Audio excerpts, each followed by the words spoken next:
Physical reality is an active construction generated by the brain. That isn't a new claim. We've explored it on this channel through several thinkers, and they converge on one point.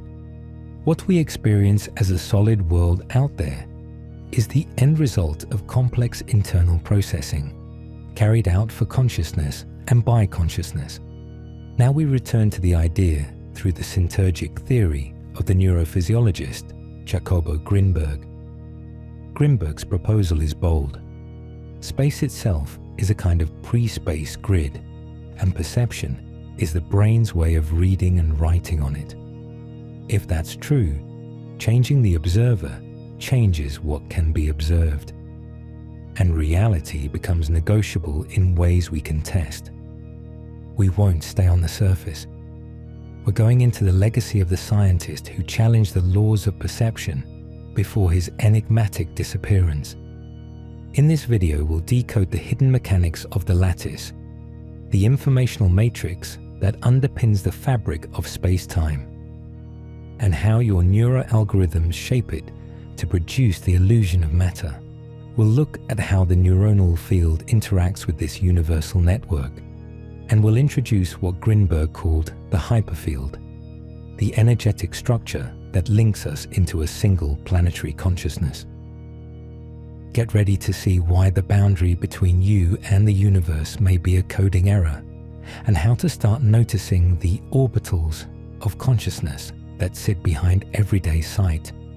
You're about to discover something unsettling and liberating. You don't live inside the world happens inside you.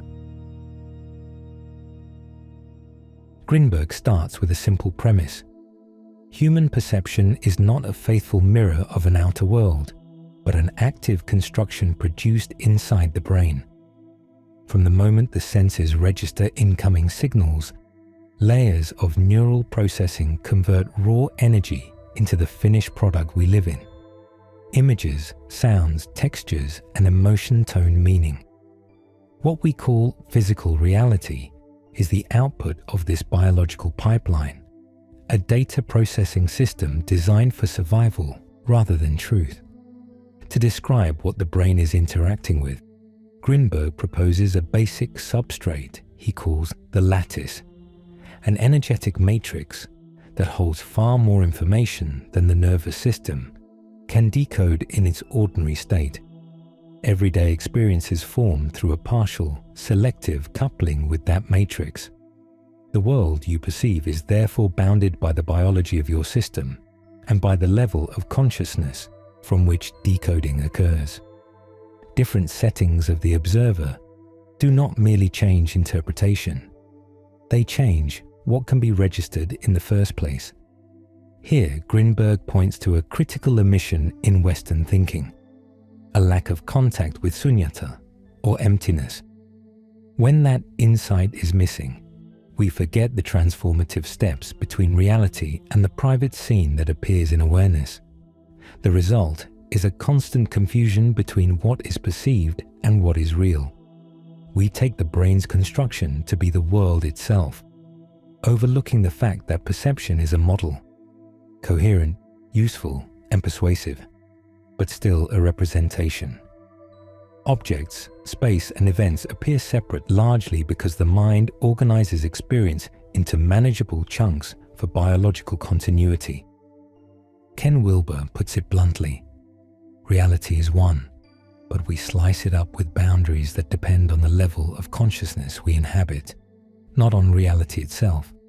In this view, light and sound do not exist out there as ready-made things inside the lattice. Colors and forms are not intrinsic properties of external objects either. They emerge during neural decoding as effects of an interaction between the energetic structure of space-time and the organization of the human observer, acting as a receiver for traveling waves of information. That is why Grinberg is interested in reports from figures such as Milarepa and from certain Nahual shamans. He suggests they were operating from a different level of organization, and that their perceptual world shifted accordingly because their way of coupling with the lattice was different. They were not trying to force reality to change from the outside. They were decoding the matrix from a higher order of consciousness, and therefore experiencing a different set of givens. For Grinberg, this is not philosophy alone. It is a research agenda. If perception is a decoding process, then altering the decoder should alter the decoded world in repeatable ways. Practices that shift attention, emotion, and bodily coherence, meditation, disciplined breath, sensory deprivation, even ritual, would not be mere psychology. They would be instruments for changing the coupling between the neuronal field and the lattice, and for testing how flexible reality really is at the edge of ordinary awareness. The takeaway is both sobering and liberating. Perception does not reveal reality as it is. It fabricates a stable, workable version of it, one that matches the level of consciousness you bring to the act of seeing. Reality, in Grinberg's view, isn't a fixed structure you simply live inside. It behaves more like a dynamic flow, stable enough to navigate, but never truly frozen. In the Syntergic Theory, everything you experience, objects, emotions, thoughts, emerges from specific, organized modifications in the lattice. The lattice is Grinberg's name for an underlying energetic matrix, the informational fabric that supports space-time as we know it. Ordinary perception is not a direct photograph of what's out there. It is what happens when the nervous system couples with this matrix in a selective, coherent way. What we call matter is not separate from the lattice. It is what the lattice looks like when a particular pattern stabilizes enough to be read as form. That is why Grinberg insists on interdependence. A thing is not an independent unit with its own final reality. It is a stable pattern in a shared field. Each form is a local configuration of the same foundational substrate, which means every object is linked to every other, not merely by distance, but by common origin. Separation is practical, not ultimate.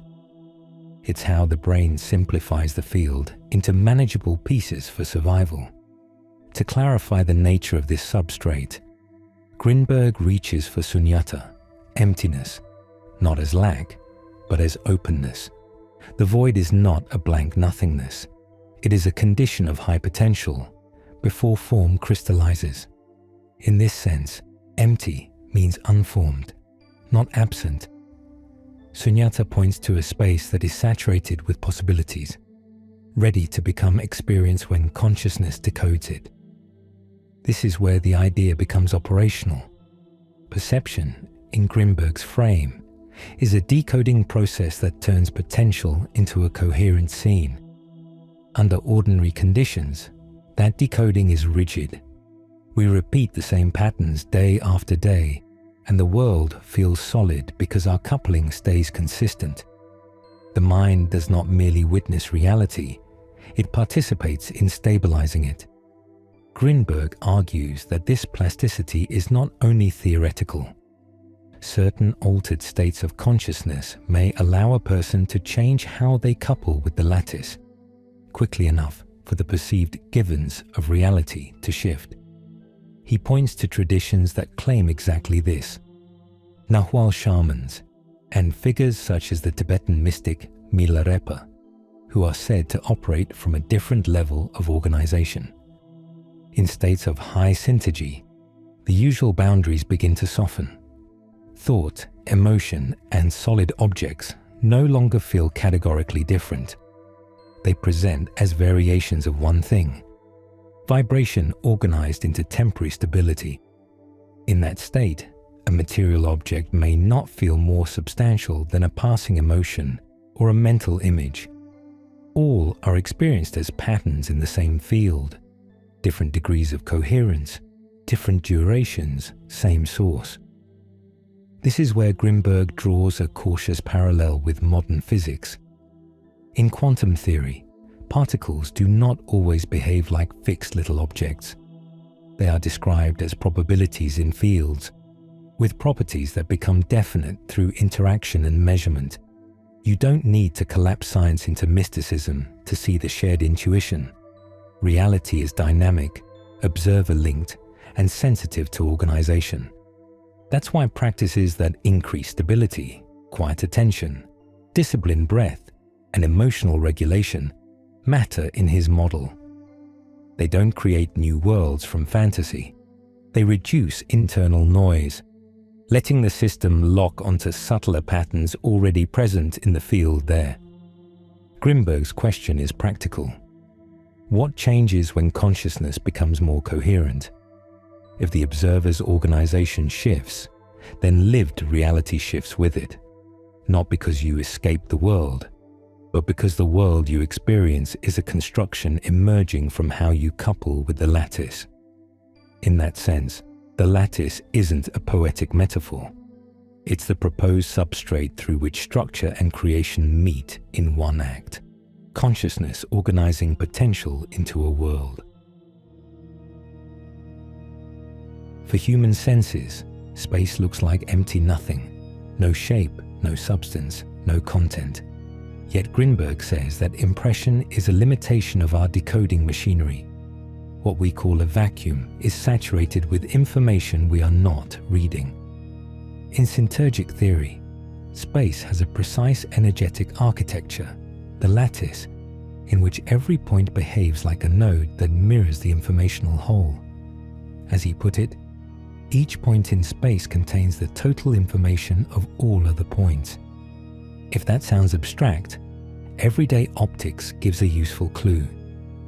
Look at the night sky through a tiny pinhole, and you still see an immense dome of stars.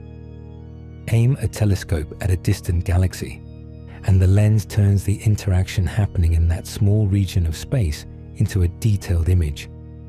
The information of the galaxy is present, in some encoded form, in the patch of space the instrument couples with. It is not only over there, at the far end of light years. Grinberg noted that similar intuitions appear in older cultures. The Guarani, for example, used woven patterns to represent space, where each point of cloth was made from threads that came from the rest of the fabric. The part carried the whole. In his terms, the lattice has an unlimited capacity to vibrate. The higher the vibration, the denser the information it can hold. And it is not restricted to the 3 dimensions our biology is comfortable with. Its dimensional richness would allow higher orders of energetic organization. Crucially, the matrix is not static. A change in one region is reflected across the whole. A supernova can be detected from different locations because the informational shift is registered throughout the lattice, propagating coherently rather than breaking into isolated fragments. Even relative motion hints at the same logic. When you move, nearby objects seem to sweep across your field of view faster than distant ones. Grinberg treats that difference as informational. Distant objects are represented with greater coherence, which is why their image remains steadier and less disturbed by small shifts in the observer. On this account, there are no true blank gaps in space. When the brain fails to detect an image or an object, the information is still there. The receiver simply isn't tuned to extract it. Space becomes a vibrant informational totality, interconnected, continuous, and never absent. Every point is a doorway from which the whole universe could emerge, provided the level of consciousness and the capacity to decode are refined enough. And that has a direct consequence for perception. What you notice is not a measure of what exists, but of what your nervous system can lock onto. In ordinary awareness, the decoder favors slow, high contrast patterns, solid objects, clear edges, stable timelines, because those cues keep the body alive. Finer patterns are treated as noise and cancelled out. But if the lattice is truly holographic, then altering the observer's coherence should alter the resolution of what can be extracted from any point. That is why Grinberg cared about attention training, meditation, and the disciplined modulation of emotion, not as belief systems, but as ways of improving the signal-to-noise ratio of the neuronal field. The empty space between things may be the richest medium of all, waiting in encoded form for a better receiver. If this is right, reality is not out there and finished. It is continually negotiated moment by moment by how we tune the observer that decodes it. The outside world you experience each day doesn't arise directly from physical objects standing on their own, as if the brain were a passive camera. In Grinberg's view, it arises from a precise technical process, the way the human nervous system organizes complex information drawn from the lattice. That primordial energetic network acts as an inexhaustible source of raw data, but the central nervous system can't use pure information as it is. It has to translate it into biological codes the organism can handle. What comes out of that translation is conscious perception, powerful, coherent, and convincing, yet not a literal copy of reality. It is a structured synthesis built by deep neuronal routines. Grinberg names those routines neuroalgorithms, and he defines them in a sharply functional way.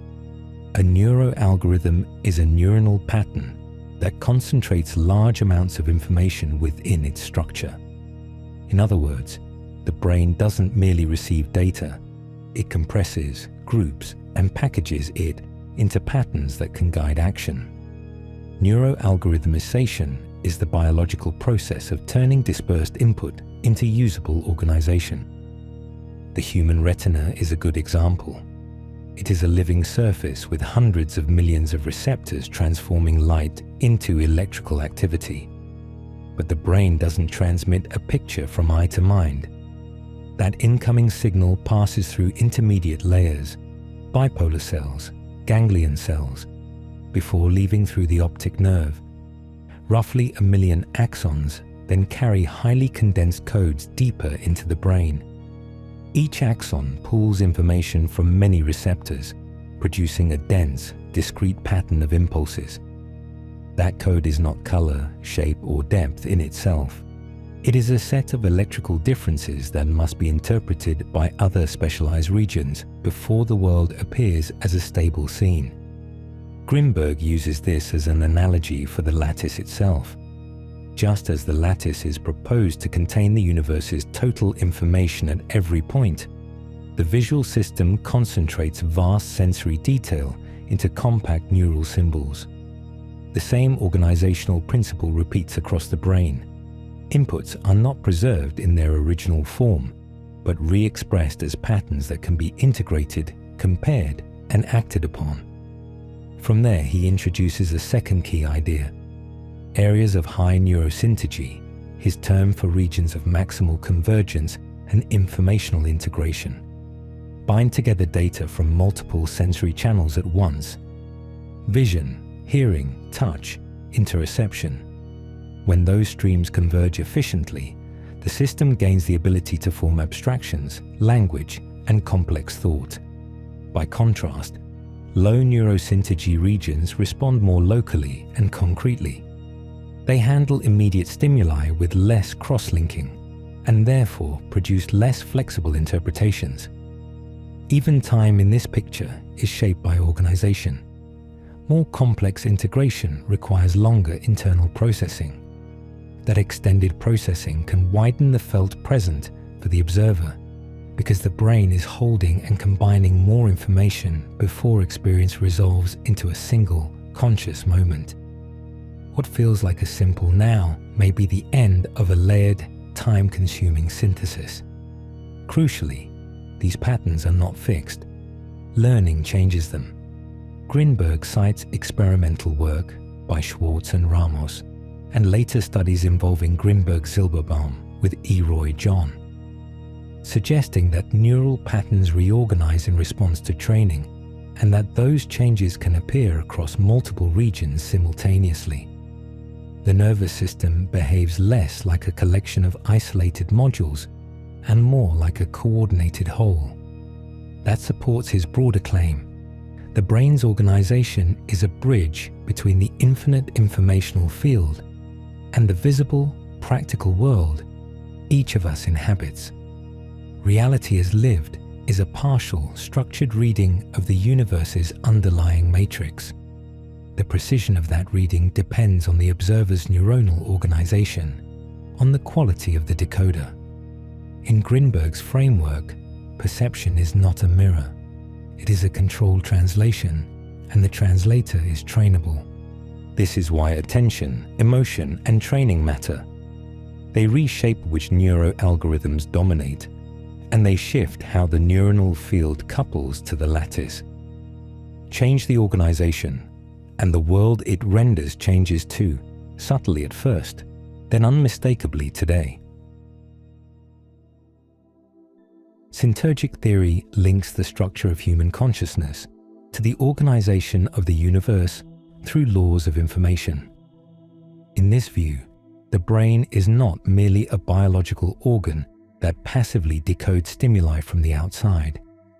Grinberg argues that its internal architecture functionally mirrors the same energetic order that shapes the cosmos. The human nervous system is therefore a scaled-down analog of the vast informational network that sustains existence, the lattice. Grinberg even suggests that the brain emerged from the lattice as though the lattice, in its unity, generated a working model of itself. Read literally, this is a claim about structure, not poetry. The principles that organize experience in the cortex resemble the principles that organize information in space. Neuronal networks interconnect. Different streams of data converge. Certain patterns stabilize and become meaningful. Likewise, in the lattice, information is distributed, linked, and capable of forming coherent configurations that can be read by a complex observer. A clear example is informational convergence. In the brain, signals from multiple senses do not stay separate. They meet in integrative regions that synthesize a usable world, coherence, context, and functional meaning for the individual. In similar fashion, relationships between different nodes in the lattice give rise to stable structures that can present as forms, events, and objects when a nervous system couples to them. Neural plasticity offers another technical parallel. The brain can reorganize its connections in response to learning, experience, and internal state. It updates its maps, reweights pathways, and refines its predictions to meet new conditions. Grinberg treats the lattice in the same spirit, a flexible field of information that can reorganize into different energetic patterns. If both the brain and the lattice are plastic, then perception is not fixed. It is a negotiated outcome of how a changing decoder interacts with a changing informational substrate. He also places emphasis on coherence between the cerebral hemispheres. When the two sides operate in synchrony, perception tends to feel broader, more complete, and less fragmented. The observer can integrate emotion and cognition, image and language, body signals and abstract thought.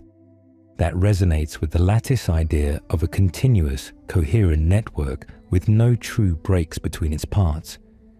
Greater coherence in the receiver should produce a cleaner, wider reading of the field. Grinberg notes that some indigenous traditions arrived at a similar intuition by other routes. He points to Mexican lineages and to the Celtal, who treated the human being as a reflection of the universe. For them, knowing yourself was not only spiritual practice, it was epistemology. To study the structure of one's own perception was to study the structure of reality. Taken together, the argument reframes the brain. It is not a passive endpoint where information stops. It is an active organizer that echoes cosmic principles in biological form. In every stabilized pattern, every convergence, and every shift through learning, the nervous system shows the same basic logic Grinberg attributes to the lattice: information becoming order, and order becoming a world. This is why his theory treats inner training as a form of research. Attention, emotion, and intention are not decorations on top of perception. They are parameters of the decoder. As the brain becomes more integrated, what he calls higher neurosynergy, the codes it produces change, and so does the world that appears. In ordinary states, the system locks onto coarse, survival-relevant patterns and ignores the rest as noise. In more coherent states, it can extract finer structure from the same field. The promise is not supernatural control, but a disciplined expansion of what reality can disclose. And that, for Grinberg, is the bridge between neuroscience, perception, and consciousness itself today. Perception, Grinberg argues, does not originate in isolated brain regions. It emerges from the continual interaction of many shifting configurations he calls the neuronal field. This field is not a mere anatomical bundle. It is a functional mechanism of energetic organization and resonance. Its core role is to unify the brain's diverse electrical and chemical activity into a single coherent pattern. Unlike rigid structures, the neuronal field behaves as a fluid whole, able to change its shape and energetic reach as states of consciousness change. Grinberg describes it precisely. The neuronal field is a mechanism that unifies brain activity, but it is analog in nature. In other words, the unity is not digital, not step by step, and not reducible to a neat sequence of on-off events. It is analog, built from overlapping frequencies, intensities, and phase relationships happening at the same time across the cortex. The field becomes strong when distant cortical regions enter high coherence, producing a harmonious mesh of rhythmic oscillations. That coherence stabilizes perception and helps tune the brain's activity to the deeper energetic architecture of the lattice. Brain frequency, in this model, is therefore not a background detail. It is a steering parameter. Not every neuronal configuration generates the same quality of field. Some patterns are noisy and dispersed, leaving experience fragmented and reactive. Others, especially in focused attention, deep meditation, or powerful emotion, can form states of high syntergy. Syntergy refers to the degree of integration and coherence within the neuronal field. Its level determines how well the observer's biological system is aligned with the lattice's underlying structure, and thus what range of information can be decoded. When the neuronal field enters a more harmonic resonance with the energetic structure of space, Grinberg says a key phenomenon appears: orbitals of consciousness. These are stable internal patterns within the field that set the boundaries of particular kinds of subjective experience. Each orbital corresponds to a mode of perception: visual, emotional, symbolic, or purely abstract. Consciousness can move dynamically between orbitals, and that shift can radically change how the same external situation is experienced and interpreted. Seen this way, the brain is no longer a linear processor that simply outputs reality. It is an energetic system in ongoing dialogue with the universal matrix. Through the neuronal field, what you attend to, what you feel, and how coherent you are can influence the way reality is rendered for you, because the decoder is part of the decoding. Grinberg's proposal points to an extended, resonant consciousness, not sealed inside the skull, but continuously coupled to the wider field of life. In practical terms, this means that perception is adjustable. If coherence can rise or fall, the orbitals available to you can widen or narrow. Grinberg treats training, attention, breath, emotional regulation, and disciplined stillness as ways of reorganizing the neuronal field. The aim is not to believe in the lattice, but to reduce internal interference so the system can log onto finer structure. When the field is scattered, the world collapses into cliches. When it is coherent, new detail appears, subtle, testable, and often surprising. That is the experiment his theory invites. Jacobo Grinberg's Syntergic Theory reaches its clearest conclusion in a concept that moves beyond the individual, the hyperfield. This higher-order energetic structure is not a simple arithmetic sum of separate minds. It is an emergent organization that appears when individual neuronal fields operating in states of high synergy fall into deep, coherent resonance. In that resonance, Grinberg suggests, a shared network of awareness forms, wider, more complex, and more tightly interwoven with the fabric of reality itself. The hyperfield is not meant as a poetic metaphor for connection. It is proposed as a real energetic structure, a physical interference network generated between brains, human and potentially non-human, that can reach a level of organization capable of supporting unified collective states. In Grinberg's account, the network develops systemic properties of its own, properties that cannot be reduced to the traits of any single participant. He framed it boldly. The hyperfield would be equivalent to a planetary neuronal field whose global structure depends on the matrix of intercerebral interactions. Those interactions do not rely on ordinary speech, nor on simple physical closeness. They show up as subtle patterns of energetic synchronization, shared oscillations that arise when several individuals align perception around a common emotion, a sacred symbol, or a directed intention. In group meditation, in deep ancestral ritual, or in moments of collective ecstasy, the shared field can stabilize, and the sense of I can soften into a lived we. Grinberg does not confine this possibility to humans. He argues that the hyperfield could, in principle, include other forms of life, animals, plants, and even living systems that are not strictly biological, so long as they display coherent vibratory organization.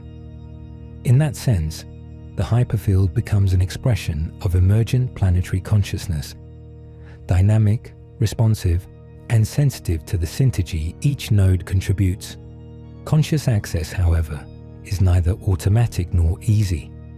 Most people, he says, fail to perceive the hyperfield because their personal fields are distorted by coding errors, chaotic emotion, repetitive thought, and fragmented attention. Those interferences add noise, preventing stable tuning to the common field and reinforcing the illusion of isolation. In Grinberg's model, mind is not sealed inside the skull. Each consciousness acts as a functional node within a larger network, and perception, when it becomes coherent, turns into the channel through which that planetary web activates. The implication is practical. If synergy can be raised, the doorway widens.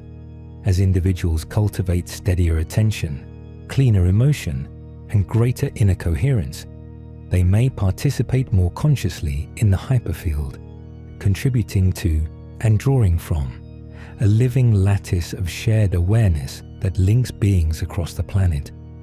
In real terms, that might look like groups becoming calmer together, conflicts de-escalating faster, and intuition sharpening when intention is truly aligned in daily life. This idea also reframes ethics. If coherence can couple minds into a larger field, then hostility and manipulation are not merely private choices. They are disturbances introduced into a shared medium. Likewise, compassion, honesty, and self-regulation become stabilizing forces. The work then is not to chase extraordinary experiences, but to become a better oscillator, less reactive, more centered, more aligned. In Grinberg's terms, raising synergy is how a scattered humanity could begin to think, feel, and act as a single organism, without losing individuality, but without mistaking individuality for separation. If that sounds ambitious, remember his starting point. Coherence is built one mind at a time. The hyperfield begins wherever attention steadies, and from there, the we becomes something you don't just believe in, but begin to feel as a living fact. And that concludes our video. If you enjoyed the content as much as we did, don't forget to subscribe so you don't miss a single episode. Leave a comment below. We'd love to hear your feedback and suggestions for future videos. And don't forget to turn on notifications to stay up to date with all our updates. Thanks for being part of our community. See you in the next video.